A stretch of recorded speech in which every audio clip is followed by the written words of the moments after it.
fellow babies. Welcome to a 42 show here where we're just on the fly taking it as it comes. And that's exactly what this first person did. So let me show you a face. What did that guy do? Dunk, open it. Like, this guy is just... he should be in the movie taking on Godzilla, man.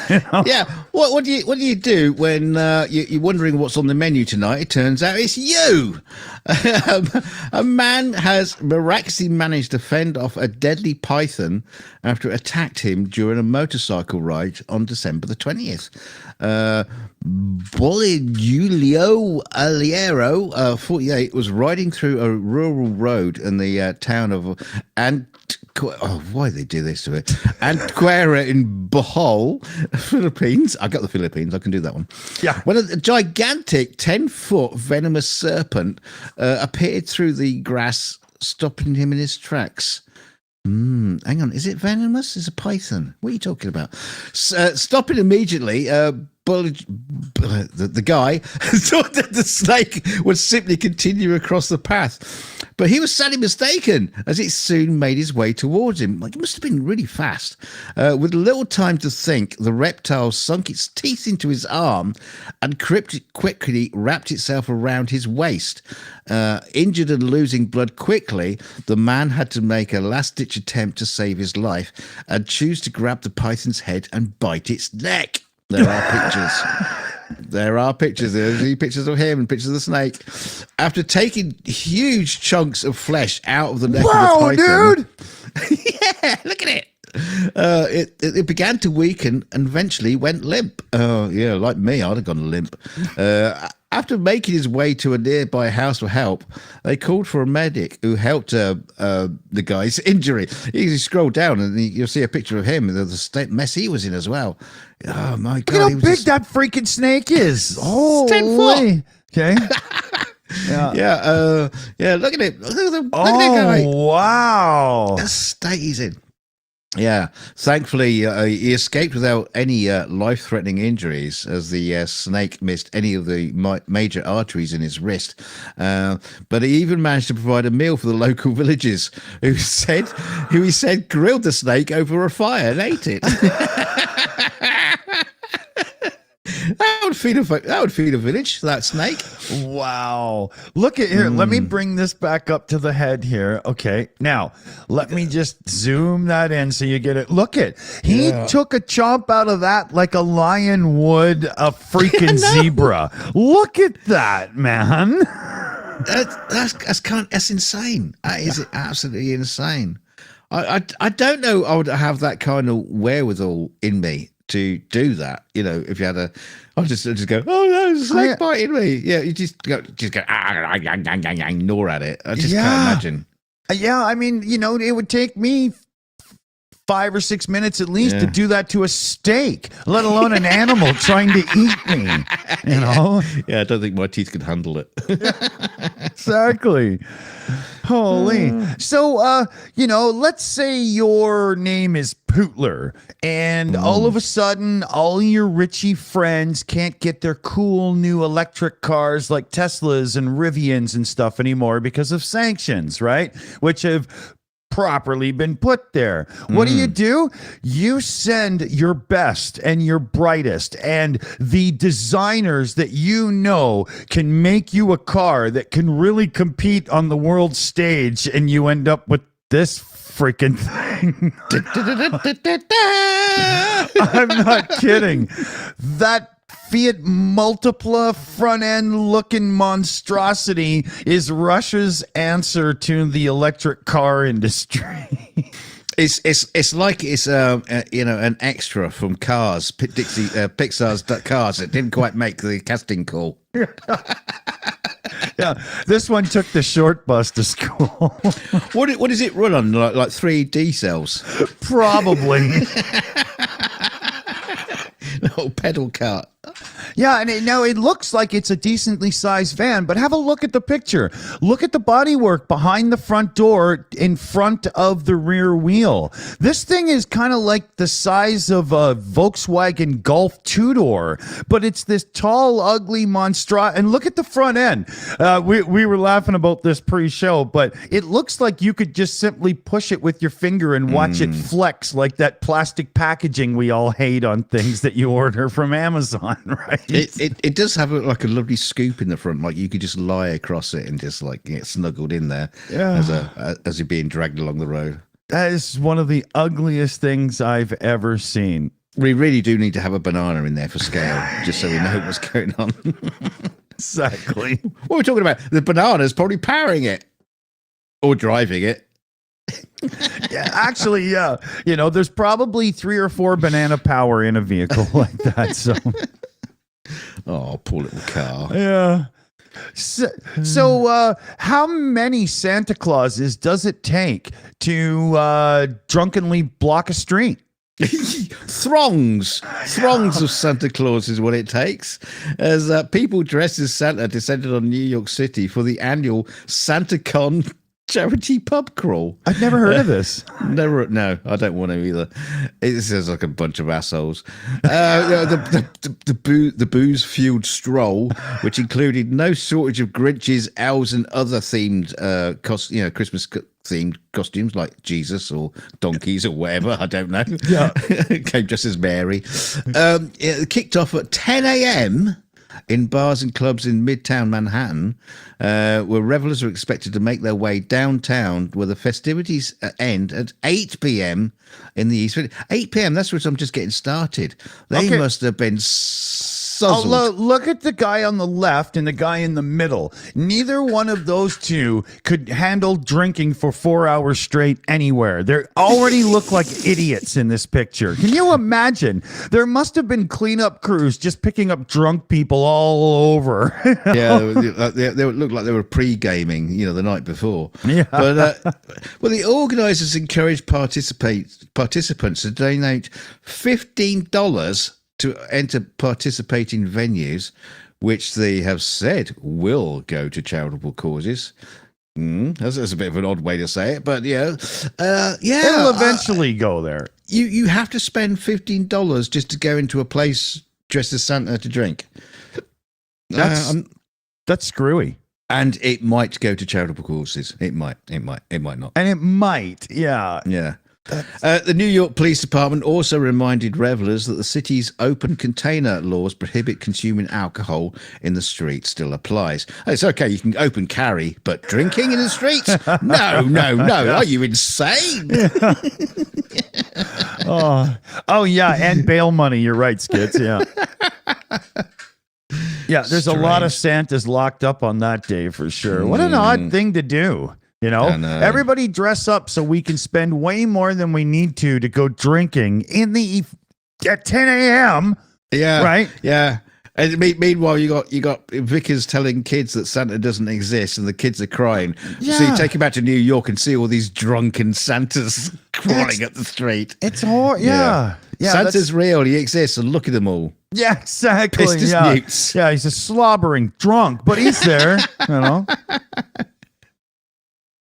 Oh dear. Now, the Christmas season can be risky for a few reasons. You could live in a northern climate. Maybe it's slippery road conditions. You might be one of those parents that has to buy that weird new toy that everybody wants, and you end up in like shopping mall scrapes and fights and whatnot. Or you could fracture your penis. Yes. I'm not kidding. Risk of penile fractures rises at Christmas. This is when, little Johnny's standing up in class because he's got something he wants to talk to you about. And, you push too hard and fool Johnny, and that's not a good thing to do. But it rises at Christmas. So y'all getting all rowdy with your sex at Christmas? I didn't. I thought about this, and I looked back in my admittedly cloudy memory, and I don't think the term buck wild goes with Christmas in my memory. I don't see that as, let's fuck till we break one of ourselves time of year. Apparently, the big culprits of this event are anything that is not including eye contact. So apparently the reverse cowgirl is the big no. But only at Christmas, it seems. Because apparently, according to the report, in the New Year's, the problem seems to drop off. Probably quite literally. That's when you notice the effect, right? You know what the hell? Oh dear. So be careful. Don't love till it hurts. You know? I saw Mummy doing what to Christmas? Father Christmas? Now, your next one is really cool. This is hilarious. Yeah, we're a little space cat. You know, we all like to watch the videos of cats on the internet. Well, now this space video is being beamed back from deep space. The cat is called Taters, and he stars in the first video to be transmitted by laser from deep space. The 15-second video was beamed to Earth from NASA's Psyche spacecraft. Is that a proper name for a spacecraft? Psyche. 19 million miles away. It took less than 2 minutes for the ultra high definition video to reach Caltech's observatory, sent at the test system's maximum rate of 267 megabits per second. The video was loaded into Psyche's laser communication experiment before the spacecraft blasted off to a rare metal asteroid in October. The mission team at NASA's Jet Propulsion Laboratory in Pasadena, California, decided to feature an employee's 3-year-old playful kitty. Why not? The video was streamed to Earth in December 11th and released by NASA this week on YouTube, probably. It's got millions of views. Despite the vast distance, the test relayed the video faster than most broadband internet connections here on Earth, said the project's manager. Yeah, pretty cool. Yeah, that is cool. That is cool. That is cool. Now, don't get the wrong idea. This cat is not on the ISS right now. It's just... they haven't blasted the cat into space. Pointing the lasers at it. Catch, kitty, catch. Yeah. Now, if you're the kind of person... Catch, kitty. If you're the kind of person that... likes to save your money in the bank, and you're also the kind of person that is very much green-minded in what you do. Maybe you're putting solar on your house, driving an electric car or whatnot. Then think about where you invest and how you save and stuff, because a lot of banks are using your money that's in your account to loan money to fossil fuel emissions heavy firms. And bastards. Yeah.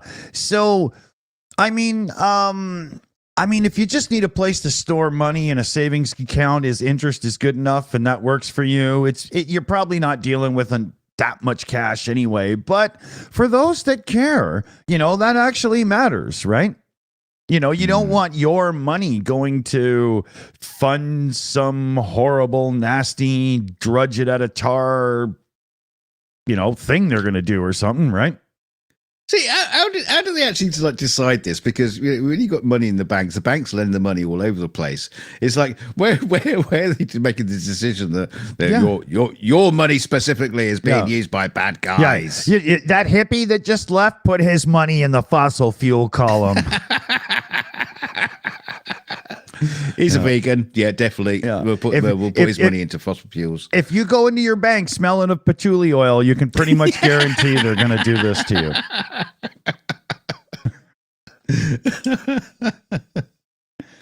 Yeah.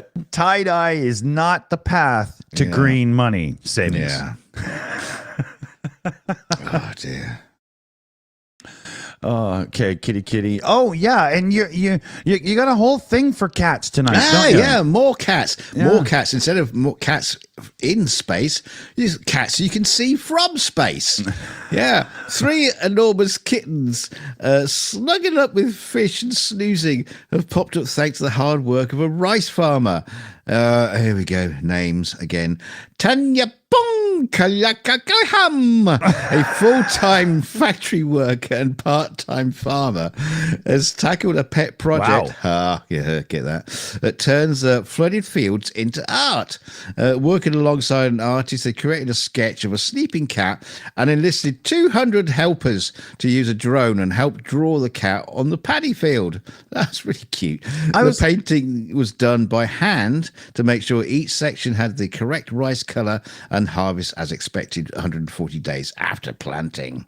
I was going to say, if he did this on his own, he's a full-time factory worker, part-time farmer, and he just happened to have time to... I was like, wow, this guy's like Superman. And then you're like, there's a team. And I was like, oh, okay. It's 200 helpers, his children.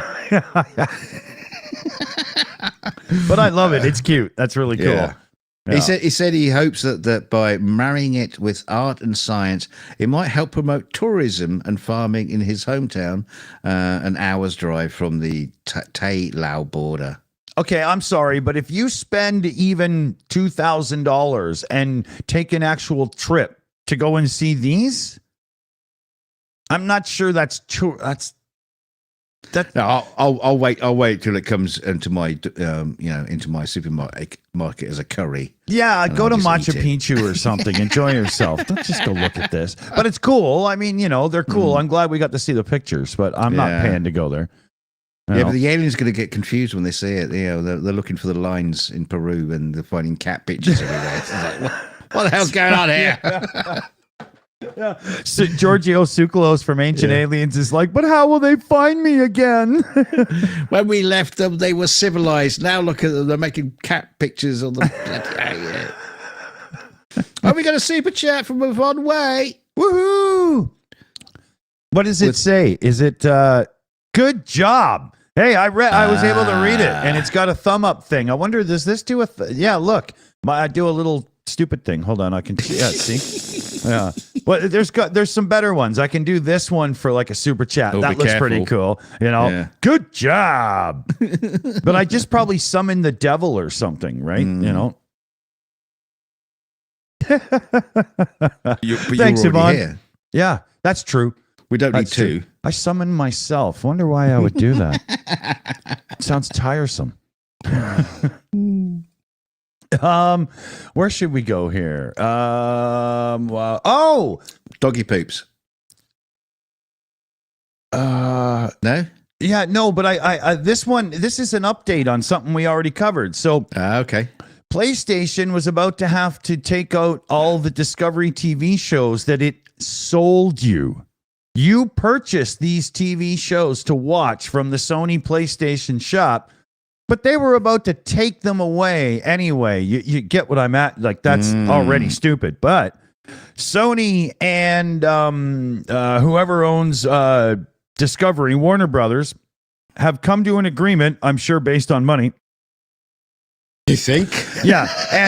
And you can now keep the TV shows that you purchased for another 30 months.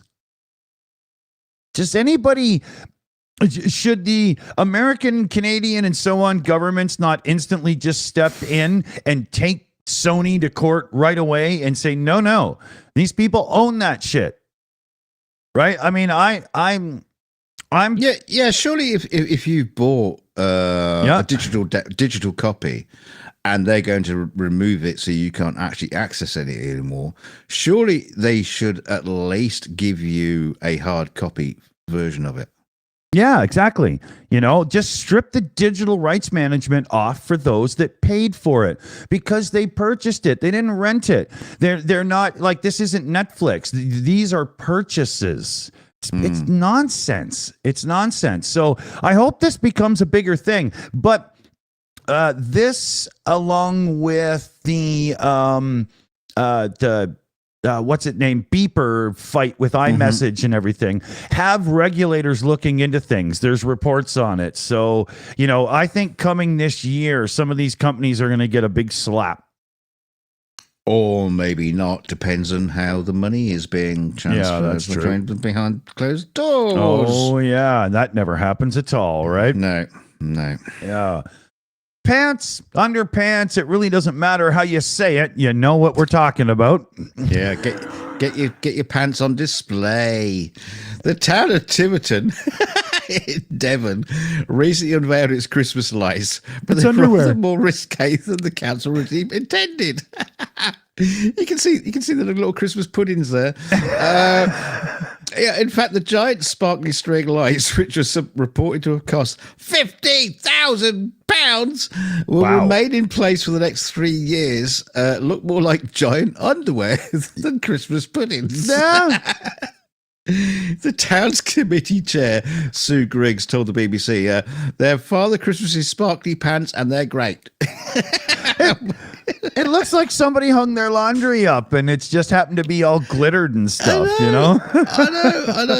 It says we picked them because they're nice and festive and we like the shapes. Yeah, then people started saying that they resemble pants. Well, which they do. Yes, that's those, like, that doesn't, almost none of that looks Christmas except for the fact there's green. Yeah. Well, my underpants are green and glowing, but that's for different reasons. Yeah. It's funny. So yeah, I think this proves that taste is personal. Because if somebody had shown me, like, look at the design with the stars and the squiggly lines with the reddy orange color or whatever, me and colors, right? But that doesn't look like Christmas to me. It looks like lazy Hallmark crap. Yeah, it sounds like it looks like a cheap, it's like tattoo design. Yeah. Okay. Where are we off to here? Oh, yeah. Here. So this is a good one. This guy here lives in Mississauga, Ontario, and in 2017 he bought himself a Nissan Leaf because he wanted to be a good guy. Well, a year ago, the battery pack went wrong on it, and over a period of a year now, he's still on the waiting list to get a new battery pack for it. He's gone from 17 to 15. But yeah, so they've been paying for him to have a rental car, and he's had to pay for gas instead of his electric vehicle and whatnot. And it just, now that some of the earlier electric cars have a few years under their belt, these things keep coming up. And I think the point that really sucks is out of warranty, every one of these cars is basically a don't buy. Yeah. Right? Yeah, and I wouldn't touch it with a barge pole. That's right. And especially because we've covered many stories like this. And like Hoovie's Garage, he had an S series and he had to get a battery replacement for it and all that. But it's a nightmare. So in the used market, all of these cars are just going to be worthless. They're just going to get scrapped. And how environmental is that you built an expensive electric car, batteries and all that stuff, and the nastiness of making batteries and everything, only for the car inside of 7 or 8 years to just literally be junk. Well, you can have some anxieties buying a secondhand phone. Just wondering, what's the battery going to be like? And it's a phone. Yeah. So a couple of $100 or whatever. Yeah. A car? Yeah. No way am I going to enter any kind of, No. If you were going to go and spend $10,000 to get a decent used car, there's no way you'd buy one of these ticking time bombs, right? No way. No way. God. So I'm sure we're going to keep covering this kind of thing because these things are happening more and more. And it's not like we're religiously focusing on it or anything, but these kind of things matter. Like this guy's been 1 year even under warranty and he still can't have his car back. What the hell is that? Support the damn car. Make the extra parts. What the hell? Imagine if you had like a 2017 Cadillac and the starter broke and you couldn't just go and buy a starter and have a mechanic put it in for you. Imagine if it took a year to fix your car. Yeah. Or just a pulley snaps. People would flip, man. I would. I know for sure. This one, dude, I don't understand. So you have to, do a little splaining here. What the hell is this? Well, you heard of the artist Banksy? I know the name, but I don't know why. He's basically a famous artist for some god awful reason. He's basically a graffiti artist, and he goes. Oh, he's a hoodlum. Stuff. Yeah, he's a hoodlum that makes millions of dollars for somehow. Yeah. Somehow he manages to make a lot of money off this sort of shit. But he did this thing. He did this piece of artwork. His latest artwork on a London street corner was taken less than an hour after he confirmed its installation on Friday. The red stop sign with 3 military drones on it was taken in the middle of the day by a man with bolt cutters, as witness snapped photos and shot video in the Peckham section of South London. Like this guy took the whole stop sign. He just took the stop sign. Yeah. The many onlookers who watched in awe as the man in a red and black jacket climbed up a bike next to the post where the sign was bolted and began hitting it with his hands. The man then left and returned a few minutes later with bolt cutters to finish the job. Holy! He basically stood on this bike, removed the sign, and then ran away. Ran away! Yeah, and with all those people filming you do it, you're going to get away with it, pal. That's for sure. What an idiot. Well, the funny thing is Banksy's thought-provoking street art is often seen as making a political statement. And this one interprets his work calling for a ceasefire in the Gaza Strip. But also, Banksy's artwork can be worth up to hundreds of thousands of pounds. Even though he paints it on a wall or something, it can still be worth hundreds of thousands of pounds. So this guy's just nicked it. And you show up to your little corner store in the morning and somebody's taken the wall because this idiot put a painting on it. Yeah, that has happened. Wow. That has happened in the past where people have just turned up with a big machine, taken the wall away. Oh my God. How? I don't know. What the hell do? You sell it on eBay or what? Yeah. Put it in your living room? I don't know. I really don't know. But the guy's an idiot. Wow. Okay. Yeah. That's interesting. Yeah, that's funny. I'm surprised other people weren't trying to get it then. Yeah, I think he was just the first. Yeah. But it's government-owned property. Like when I was 18, we were driving along and there was a fire hydrant that had been like knocked over or somebody must have crashed into it or something, right? So we took it and we brought it home and we had it in the corner of the room up on this little thing. It was heavy as hell. Holy God. And one day we had the cops come to the apartment because we were making too much noise and they were there to tell us to shut the hell up.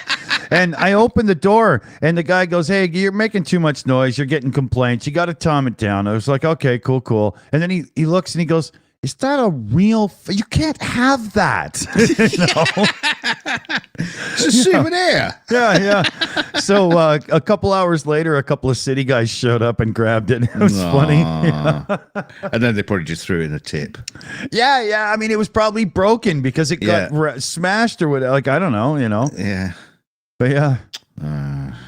It was funny, though. Anyway, memory lane and all. Enough of that. But you're right, though. This whole Banksy thing, it's funny that, the guy stole government property, but also the government property was defaced. So Banksy should be fined. That's right. Yeah. Yeah. Stocks. Boom. Paraded around London. Naked. Throw shit at him. Oh, yeah. Yeah. Give him the full Cersei. But then that would be an art piece. Oh no. So let's see here. We go from high technology that fails us to high technology that fails us.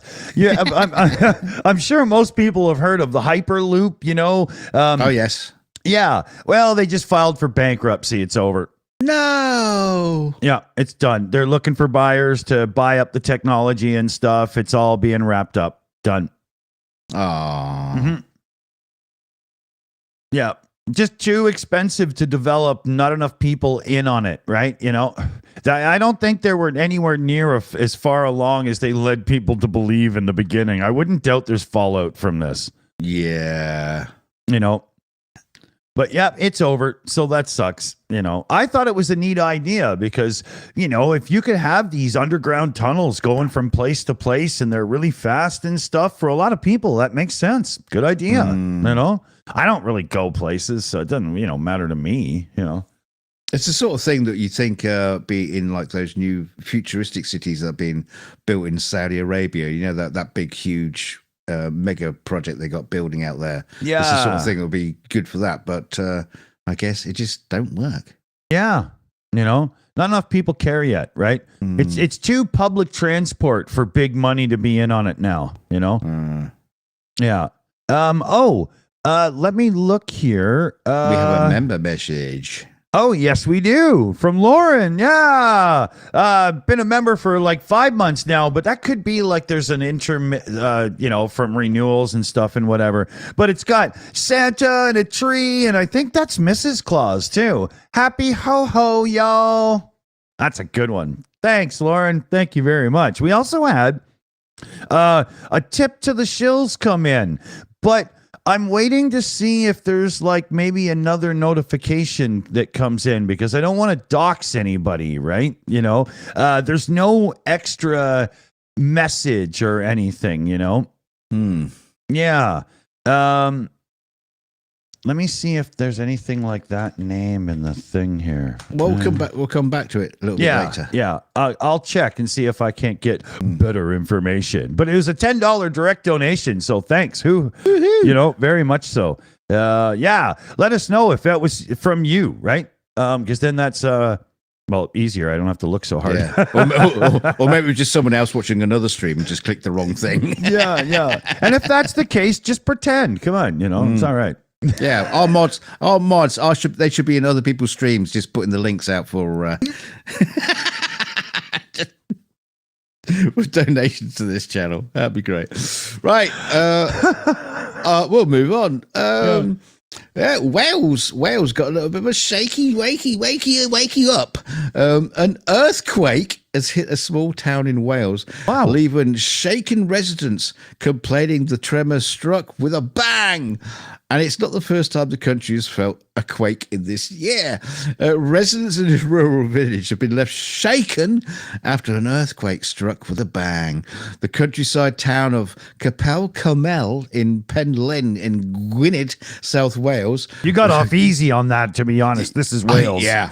Thanks. Thank you so much, Wales, for that. Yeah. It was hit by the phenomenon, leaving locals commenting the rumble felt like thunder. Take to Facebook, even some said it sounded like it was in the sky. Thousands of sheep felt the shaking. Data recorded by the British Geological Survey said the earthquake was centered on the village and hit a depth of 19 kilometers with a magnitude of 1.08 Richter scale. What? Which probably meant some teacups rattled on the shelves. No shit. Are you sure Fat Aunt Ethel didn't just fall over? No. Cow okay, trip. Wales. It's an earthquake. Okay, you can have it. Yeah, okay, fine. You got an earthquake. Great. Good deal. Meanwhile, there are places where there's an earthquake and cities are collapsing. Yeah. It was just an Aston Martin with a raunchy exhaust driving through town, right? You know. Holy shit, man! That's funny. Yeah, they do happen in the UK. You know, you do hear some like reports, or you will just hear, well, what was that noise? It sounded like a truck going past the house, and then you find out later that it was an earthquake. It's like, oh, okay, all right, yeah. No. Okay, so let's see. Oh, you know, timing is working out with the article thing and all that. All pre-panic's not too bad. Okay. So police in Oregon were rushed to the scene because there was a live grenade found in a park. Look at the little blue thing on the side. It's a dog shit bag dispenser. Who makes dog shit bag dispensers? I nearly said dog shit dispensers, but they're called dogs. Who makes? Why does it look like that? Yeah. Is it? It looks like a real grenade. Is it a real grenade that someone has converted into a dog poop dispenser, or can you actually buy these? Yeah. No, I think it's a product that you can buy, and it's just hilarious. You know. I mean, a bunch of years ago, I was taking a flight somewhere, and I was in the gift shop looking around, and they had this cool bullet that flips open and becomes a lighter. And I was like, you know what? I've seen those a few times in life. I've always wanted one. I'm going to get that. And then they took it away from me trying to get on the plane because you can't have something that looks like a bullet to get on the plane. I'm like, you fuckers sold me this 5 minutes ago, and I couldn't take it. Yeah, you bought it off the pilot. Yeah. So, joke gags like this, don't drop it and leave it in a park. Well, which one do you want to tackle for the end here? What we got next? Oh, let's go for the foot curry. Yes, a diner was left raging after discovering what she claimed to be a small animal foot in her chicken tikka masala. The 33-year-old customer was visiting the highly popular Bon Pan Asian restaurant in Stoke-on-Trent with her children, mother, and brother this week. Yeah, it's good to know the whole family. She was served an ugly foot. And when she found the rather peculiar object on her plate, the chef tried to assuage her fears that that they had not almost eaten an animal foot, and explained it was in fact a black cardamom spice which had formed a strange shape in the blender. Yeah, it's like the shell was just cracked open. The mother of three at Kidsgrove, Staffordshire, wasn't convinced and said, "I'm frustrated. I can't bring myself to eat since it's happened because it's put me off. My stomach chained. I love Bon Pan Asian. I come here about once a month. My brother lives in Cardiff. Now I couldn't wait to visit because he's missed it and living away and not having anything similar to over here. He's missed it. Oh, and that's it for tonight, fellow baby. See you soon. I wouldn't mind. A big thanks to CF Beauty who runs the show.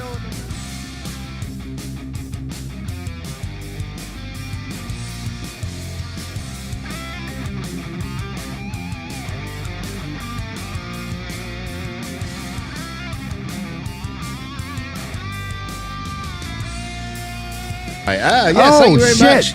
It didn't work. It fucked up again, but you can keep going. There we go. Oh, am I on? Hello. We are now. So Dick was thanking the entire crew, which he did that in complete silence. Do you want to do it now, quick? No, finish up. Otherwise, you won't have time. Thanks, everybody. Thanks, everybody. Thanks for all the super chats and all the donations and everything. Keeps the lights on, all that kind of stuff. Members, love you, and all that kind of stuff. And we'll see you later. So, the show's coming up next with the 42 minutes after. So we'll see you. Yeah, after show. Yes, all I have to do is get a couple of cans of beer, and we'll be right back. See you soon, everybody. Stay chilly.